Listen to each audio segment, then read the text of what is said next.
अगर किसी की उंगली में है तो उसका उपाय कराने से बचे, क्योंकि ये पुराने जन्मों के कोई ना कोई पापों के गौरव है। अब देखिए कि ग्रहफल मतलब क्या है, जिसको आप किसी तरह से चेंज नहीं कर सकते। जैसे कि चंद्रमा अगर किसी के चौथे भाव में है तो वो ग्रहफल का है, उसका उपाय अगर आप कराएंगे तो उसका असर आपको भी आएगा।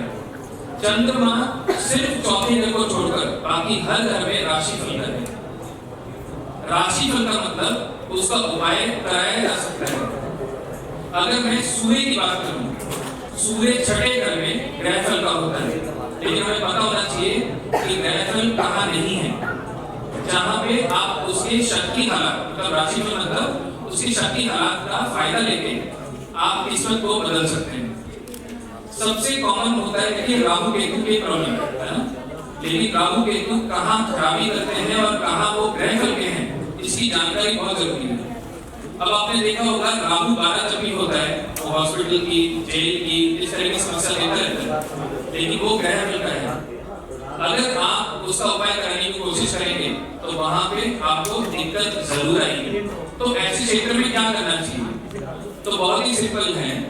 अगर राहु 12 की अगर कोई भी समस्या है, राहु का डायरेक्ट उपाय ना करें, सीधा जाके मंगल को वहां बचाएं। मतलब 12वें घर में अगर आप मंगल को ले जाएंगे, राहु वही कंट्रोल में आ जाएगा। राहु को कंट्रोल करने के लिए कहीं ना कहीं चंद्र का भी मदद की जाती है। राहु को हम कहते हैं जलजला, कहते हैं अर्थक्वेक। अर्थक्वेक जो होता है वो राहु होता है, और अर्थक्वेक कभी भी नदी क्रॉस नहीं करती क्योंकि नदी चंद्र है। तो इसलिए कई ग्रह ऐसे हैं जो आपके जानकारी में होना चाहिए कि उसके उपाय नहीं कराने हैं। जैसे कि मंगल 8 के उपाय नहीं कराने हैं क्योंकि वो ग्रहफल का होता है। अगर आप वहां पे उपाय कराएंगे तो कहीं ना कहीं उनकी आपको भी बीमारी हो सकती है। ऐसे कई कॉम्बिनेशन हैं जिसकी सावधानी रखना बहुत जरूरी है।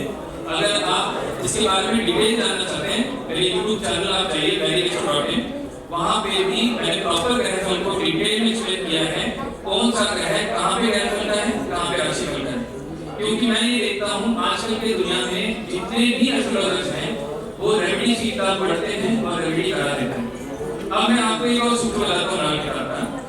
मान लेते हैं अगर बुध छठे घर में है तो छठे घर में बुध उच्च का होता है, वहां पे वो ग्रहफल का है, तो उसका उपाय नहीं होता।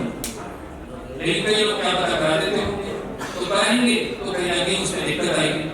तो अगर बुध छठे घर में खराबी कर रहा है तो वहां पे बुध का सीधा उपाय नहीं होगा, चंद्र के द्वारा उसका उपाय होगा।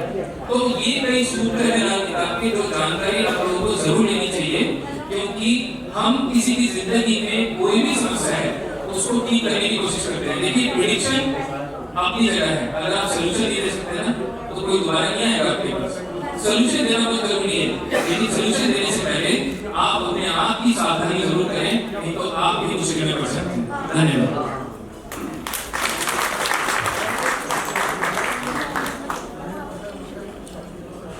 बहुत बहुत धन्यवाद।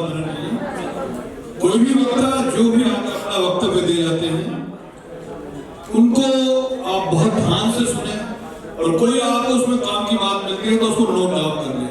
कई बार हमें दिमाग में रहता है कि शायद हमें याद रहेगा लेकिन हम भूल जाते हैं। तो यही नहीं, यहाँ भी कभी आपको अवसर मिले, आप चाहे कोई वीडियो देख रहे हो, यूट्यूब पर देख रहे हो, कहीं किसी का संभाषण सुन रहे हो, लेकिन आप कलम और एक नोटबुक जरूर लेकर के बैठे, ताकि कोई भी काम की बात लगे तो आप उसको नोट कर लें। या अपने सवाल से भी मैं कर रहा हूँ, कई बार मुझे भी लगता है कि शायद मैं सुन रहा हूँ मुझे याद रहेगा, लेकिन बहुत सारी बातें हमारे दिमाग में नहीं आ जाती हैं, वो चीजें निकल जाती हैं और पता नहीं किसके दिमाग से कौन मिल रहा है, सरस्वती का किसके मुंह से क्या निकाल दे, कब बोल दे, ये कह नहीं सकते हैं। और कई बार बहुत कीमती बात भी हमें सुनने को देखने को मिल जाती है। बहुत बहुत धन्यवाद। बहुत अच्छे से उन्होंने बताया कि किसका उपाय करना चाहिए, किसका उपाय नहीं करना चाहिए। कई बार परीक्षण देख के हम सभी घरों को उपाय करने लगते हैं, हमें पता लगता है कि उसका एक साइड इफेक्ट आ गया।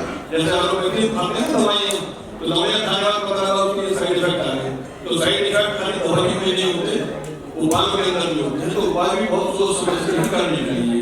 कुछ अपराध हमारे सामने होते हैं और कुछ अपराध हमारे आचरण अक्षम्य होते हैं।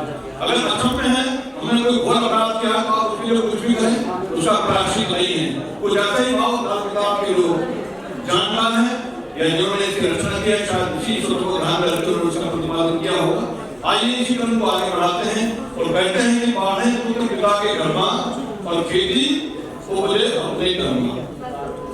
आदरणीय डॉक्टर रावत जी और उनके सुपुत्र मानवेंद्र सिंह ने एक मिसाल है इस चीज की कि पिता के सानिध्य में और पिता के वर्चस्व में, पिता के रहते रहते अगर पुत्र जो है उनके उदयमान, उनके समकक्ष आकर के वो भी इतना ही उदयमान हो जाए, पिता प्रतिभाशाली हो जाए कि बड़े सौभाग्य की बात होती है। पुत्र के लिए भी और पिता के लिए तो गर्व होता ही होता है।